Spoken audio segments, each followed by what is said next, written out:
Shalom, shalom to the family. Street baptism back with some beautiful information that we receive directly from the Father, and what we believe. The Father, whose name here in Psalm 68 and verse 4 is Yah. It says, "Sing unto the Most High," or God, sing praises to his name, extol him that rideth upon the heavens by his name, Yah, and rejoice before him. Right? And if you hit the interlinear, which gives you, click the verse, then hit the interlinear, it's going to give you the text side by side according to the Hebrew text here at the top. But it can also give you the reverse interlinear, which shows you how they translated it in order on the left side, and on the right, it gives you the Hebrew words that they matched up with these words in the reverse interlinear. But this here is a forward interlinear. This is what we really want. So he says right here, Yah, but this right here is the preposition bait. So it says here in the text, Bayah. And bay means by and with. This is what the bait means. But this is what we can definitely call the Most High, just to throw this beautiful information in. We go here to Psalm 130, verse 3. You hit the verse and you hit the interlinear again. It says, "If thou, Lord, shouldest mark iniquities, O Lord, who shall stand?" The first Lord right here in all capital, as we can see right here in the text, it says Yah. Right here, it says, you click the number or you click the word, it says Yah, but it says Lord. So sometimes when you see Lord or the Lord, sometimes it's not the whole, what they call the tetragrammaton, which is basically in English YHWH.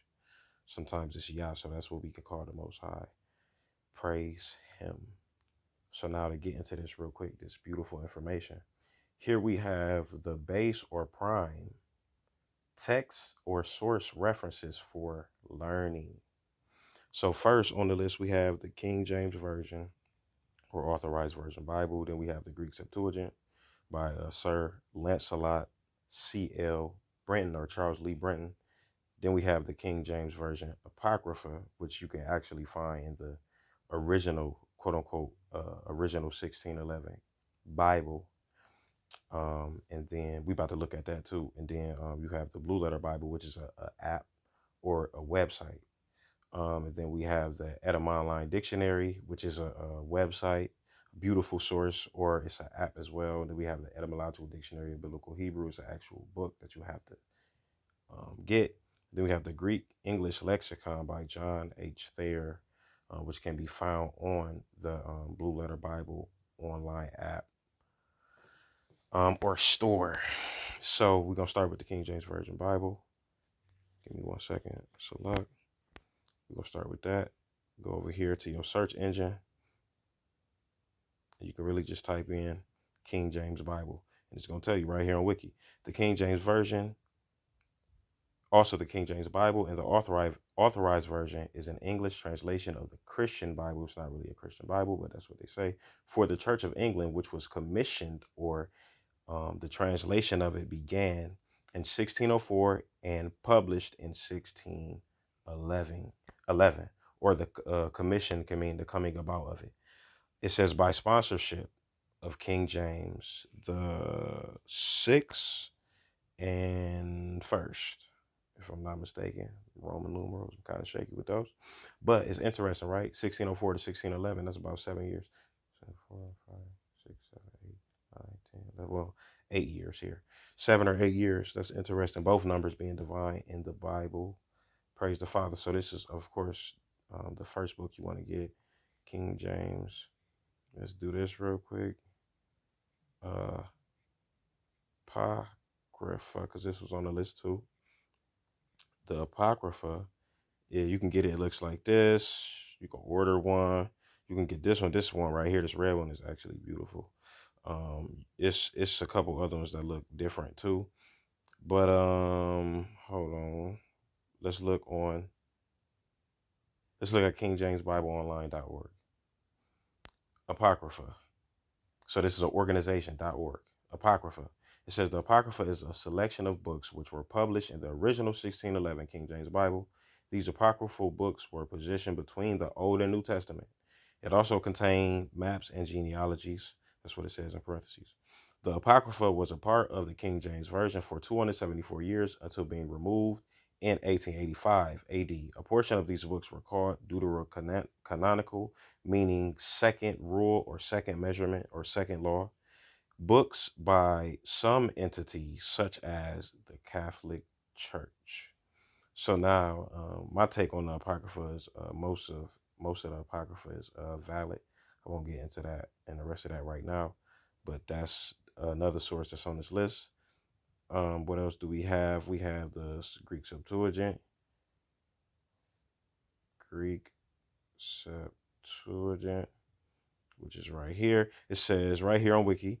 And just in case, I don't know how people feel about Wikipedia, but at street baptism, we definitely use one or two or three, sometimes even four sources to compare and contrast.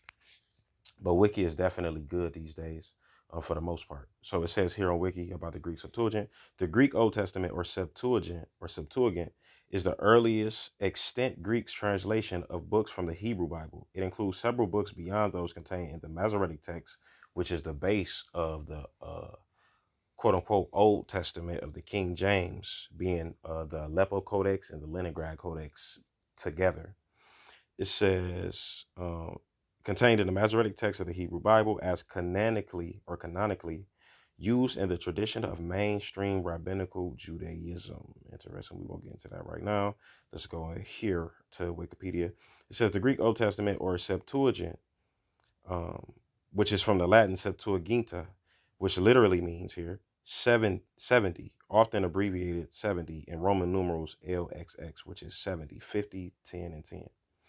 It's the earliest extant Greek translation of books from the Hebrew Bible. It includes several books. Okay, we just read that, but hold on. I'm trying to get, what do I want right here? Okay, this is a fragment of a Septuagint, a column, basically. What do we want here? It's also known as the LXX Greek Old Testament. The date is the 3rd century BCE, and the language is what they call Koine Greek, or Greek with some Hebrew, quote unquote, mixed in. It says the first 5 books of the Hebrew Bible, known as the Torah or the Pentateuch. Pentateuch is a Greek word which basically means 5.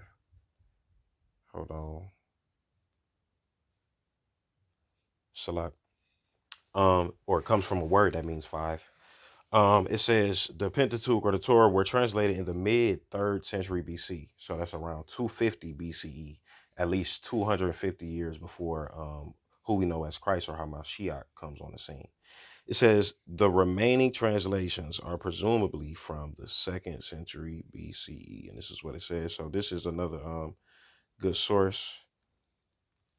Again, this is the oldest or the earliest extant Greek translation of books from the Hebrew Bible, at least 250 years before Hamashiach, who we know as Hamashiach, came on the scene. This right here is a good Septuagint, this first one, to grab. You can get it from different places or different websites, but this is a beautiful one. This is the one that I have. A brother had put me on to it. Praise the Father for that brother, Melech Chazek or Malak Chazak. This is another, this is what the side of it looks like. Select, that's good. So let's go back. That's another beautiful source to use. Understanding that when you're using the Septuagint and the King James Bible, you're just comparing. But the belief over here is that you want to use the Masoretic text as your base and your foundation. At least for right now. Praise the Father for his revelation or his revelations. What else is on here? We looked at the Apocrypha, the Septuagint. Okay. Okay, so let's just do this real quick because the Thayer's lexicon is on here. Let's just go here real quick. Just go to Mark chapter 10. Just because it says in verse 1, and he arose from thence and cometh into the coast of Judea by the farther side of Jordan. And the people resort unto him again, and as he was wont, he taught them again. And I should have really said this first, but this app that I'm using actually is the Blue Letter Bible. As you can see, the blue font is on here. This Blue Letter Bible entails the Masoretic text for the Old Testament and the New Testament Textus Receptus, um or my fault, and the Thayer's lexicon is in here as well as the Strong's concordance numbers and the lexicon that you can find with the definitions at the end of the Strong's concordance if you had an actual book. So let's just click the verse, go to the interlinear. I just chose this randomly. As you can see here, here's the Greek. You see the reverse interlinear. You can use the forward interlinear, literally reading it with the words right under it. I don't really use that, but you can use all of these. We want the forward interlinear. Um, you can really just click this, click the number G2547, and here you get the number, the word right there at the top, real nice and big, so you can see it. Transliteration, pronunciation, all of that good stuff. But you want to slide down, then you can find the Thayer's Greek lexicon right here, which is an actual book that you could grab too. And it gives you the definition. Here you got the Strong's definition right here, even for the New Testament. Like I said, that you can find in the back of Strong's Concordance. Um, and I'm gonna do a video on how to use this app as well. Also, when you if you don't have enough space on your phone, if you're using the website, because it's a website for this too, on the website, get into the interlinear is different. You will have to hit tools on the left side. I believe it's on the left side of every verse. But again, I'm gonna do a video on how to use this, as well as some other stuff. Select for any background noise. Oh, actually, let me do this. Go back to your search engine. Remember that Septuagint, or my fault, that's Septuagint or Septuaginta. What are we looking at? John Thayer's lexicon is what we want. Select. We want the Thayer's lexicon. The one I have is red. I don't know if that one gonna be on here. I got a real old one. I think I have the actual one from 1885. Let me see. Oh, I'm still on shopping. Let me see. Um, what is Thayer's lexicon? Thayer's lexicon year. Let's look that up. In 1870, it says Thayer. This is from Wiki. Joseph. Have I been saying John Thayer? Joseph Thayer. My fault if I have. Was a member of the American Bible Revision Committee and recording secretary of the New Testament Company, working on the Revised Version. Thayer's Greek English lexicon was a revised and translated edition of C.G. Wilkes' Clavis Novi Testamenti, which was first published in 1841. It's around that time, 1870, 1885. Yeah, I put John right there. I'm talking about that. I've been saying John. Thayer's lexicon, because I want the same year that I got in this book over here. Should be. Okay, let me see. This is Amazon.com. This is a different one, but it's going to tell you the publishing year and give you information about the book. Yep, here it is. If you go down, here's the description, the product description. Dang, it don't tell you when it was first published. Hold on, let me see. Salak, yeah, so it is 1885. That's what it say. with his signature there. Right, so around that time, you can get this actual book too. Like I said, I got the red one. I don't know about any of the other ones. But you could definitely use it on the Blue Letter Bible app. What else is here? The Etymological Dictionary of Biblical Hebrew. You go back to the search engine, you type in. This is a real good book right here, though. Like, no lie. Matty Yahoo Clark, praise the Father.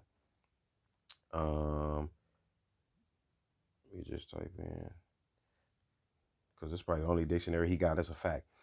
Amazon.com, Etymological Dictionary of Biblical Hebrew, based on the commentaries of Samson Raphael Hirsch, English with Hebrew. This right here was first published in 2000. Is that right? I got it right here. Is that correct? My fault. 1999. Yep. And if you want to know who Samson Raphael Hirsch is, and I'm gonna do a video on that too, about the difference between Samson Raphael Hirsch, James Strong's, Brown Driver Briggs, and those three people. And who else? Oh, Wilhelm Gesenius. But Samson Raphael Hirsch, just real quick, was a German rabbi. So he actually dealt with the Hebrew as opposed to James Strong's, but I'm gonna talk about that in a different video. Samson Raphael Hirsch was a German Orthodox rabbi, best known as the intellectual founder of the Torah im Derek Eretz school of contemporary Orthodox Judaism.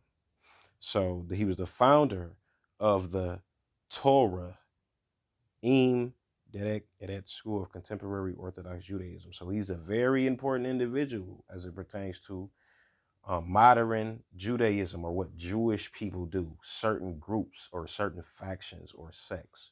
But we're going to get into that in a different video. That's a beautiful book right there to have. No lie. So what didn't I look at? Blue Letter Bible. We've been using that. Oh, actually, let me just go there real quick.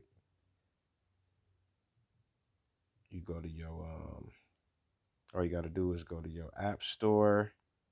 You go to your app store and you look up the Blue Letter Bible. It should look like this. Download it. You can see what it could be used for. You can highlight on there and do all that beautiful stuff. But one of the main things is that you actually get to go into the actual text. So besides that, you got oh, this is something else that you need. This third dictionary right here. Merriam-Webster is good too. Hold on real quick. The Merriam-Webster is good too. I had this dictionary and it gives you some good information. I can't remember what year it's from. It's from like 18, it says it right here, 1828, since 1828.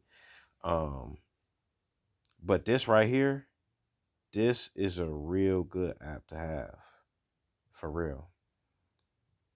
When we talk about words, we're talking about how the Most High created things.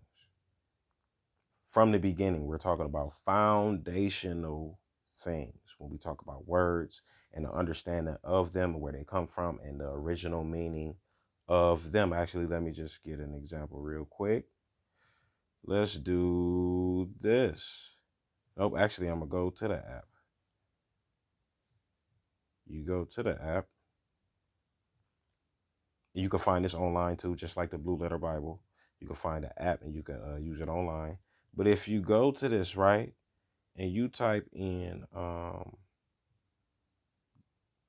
let's do this. Type in nice. This is telling you that it's an adjective from what? The late 13th century. It means foolish, ignorant, frivolous, or senseless. Now, before we even go further, today we don't use that word like this. So this is just a small example of how words evolve in use or in meaning over time. We need to know exactly what these words mean. But if you keep going down, understand that this is kind of, for some people that's just starting off, this is kind of hard to read. But you just got to pay attention to the commas, the parentheses, the quotations, and all of that stuff to understand how to read it. But ultimately, it's telling you that it literally means not knowing, from ne, which means not.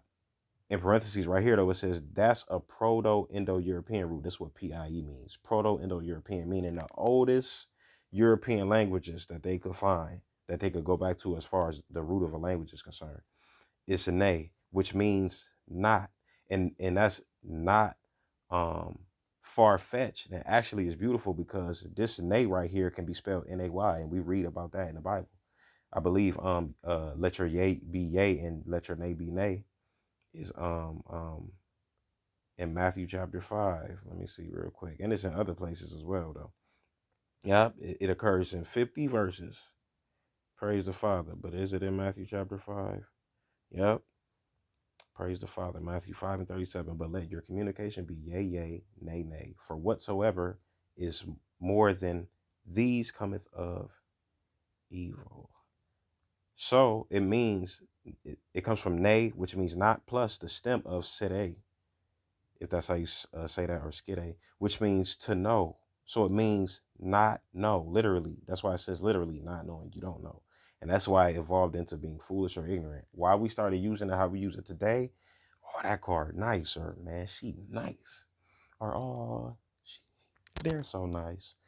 I don't know. I couldn't say. Praise the Father for his wisdom, though. So did we look at all of these? These, again, are the base or primary texts or source references for learning. These are the things that you want to utilize while trying to learn the Bible. Anybody trying to literally, actually, practically learn what the Bible is about, this is what you want to utilize. All of these. 1, 2, 3, 4, 5, 6, 7. 7 things. These things I utilize myself every day, all the time. Praise the Father. So hopefully this was helpful. Again, A Street Baptism back. Praise the Father for wisdom, knowledge, understanding. And let me get this script real quick. Hit the home. What is it? Isaiah 33 in the verse 6. Right here it says, and we can read this in context, but it says right here, well, let me start at verse 5. The Lord is exalted because he dwelleth on high. He hath filled Zion with judgment and righteousness. And Zion represents Jerusalem, near Mount Moriah, or the city of David. Praise the Father. It says, he hath filled Zion with judgment and righteousness. And wisdom and knowledge shall be the stability of thy times. And it is the stability. I was about to say it should be. It is the stability for anybody trying to live a stable life. Stability of thy times and strength of salvation, or being redeemed, or being pulled out of a rut or a trench or something bad. The fear of the Lord is the man that's fearing the Lord, treasure. Praise the Father. So we have to be diligent in our studies. Let me get another scripture real quick. This is one of the pastoral epistles of Paul, along with 1 Timothy and Titus. And right here, 2 Timothy, what is it? Chapter 2, verse 25. Nope. Chapter 1. Hold on. What does that scripture say? It says something about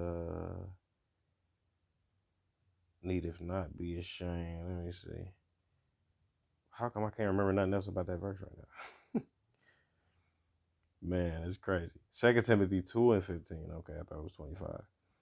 It says, study to shew thyself approved unto the Most High, not unto men, but unto the Most High. A workman that needeth not to be ashamed, because that's what happens when you actually study in sincerity and you don't speak on things that you don't know about, or you don't try to exaggerate upon things that you don't have any insight on. It says, a workman that needeth not to be ashamed, rightly dividing the word of truth, correctly dividing the word of truth. The study is the verb here, so let's just look at that. You hit the verse, you hit the interlinear, and you, as y'all can see in the middle right here, it says the Strong's number is G4704, but under it, it's an oval.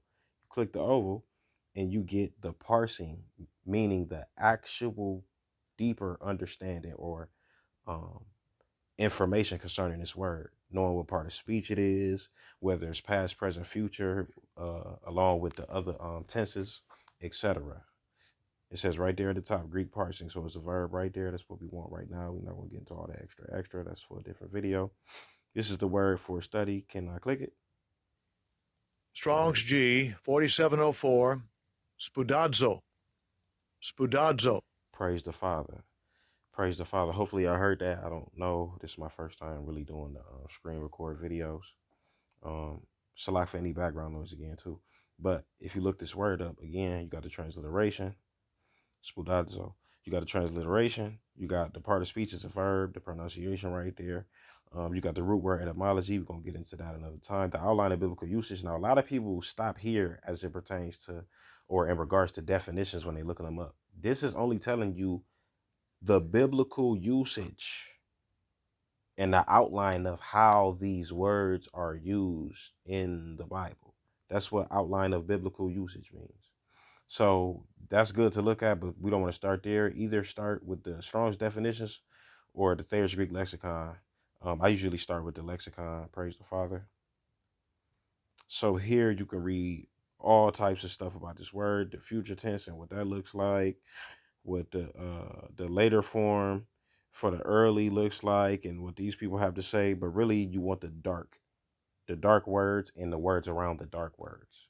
So the A definition here, it says to hasten or to make haste, to move fast. It says to exert oneself, to endeavor, or to give a difference. Now, why would this word that they translated as study mean to hasten? Let's look at the Strongs. It says to use speed, i.e., to make effort, to be prompt or earnest. Well, the New Testament comes after what's called or known as the Old Testament. And if you go right here to Psalm 119 and verse 60, it says,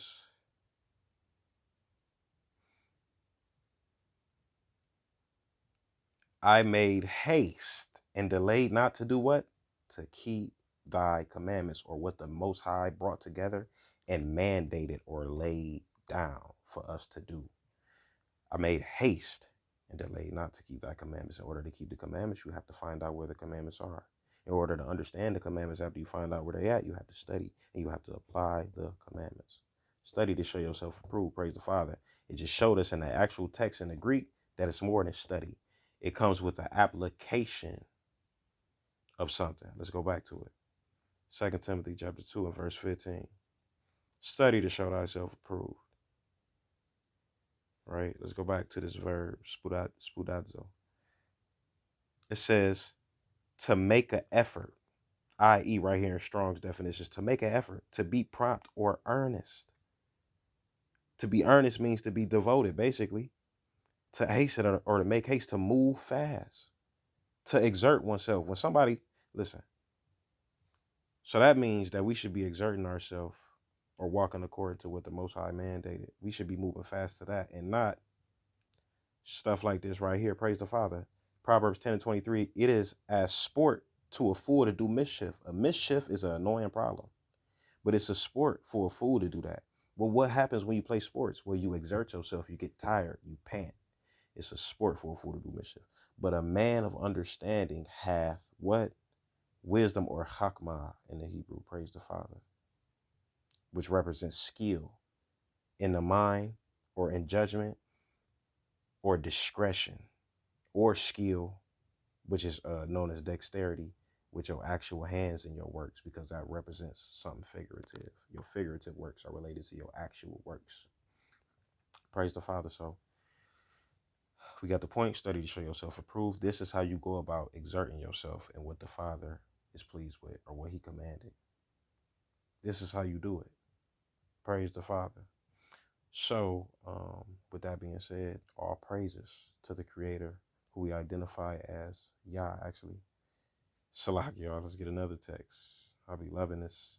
Isaiah 12 and 2, it says, behold, the Most High is my salvation. I will trust and not be afraid, for the Lord Jehovah is my strength and my song. He also has become my salvation. And this is Isaiah. And now if you hit the interlinear, click the verse, hit the interlinear. Right here, you get the Lord in caps, in all caps again. As I said earlier, praise the Father is Yah. It's not the whole what's known as the tetragrammaton. And let's just go real quick and look that up. We don't want to leave nothing out.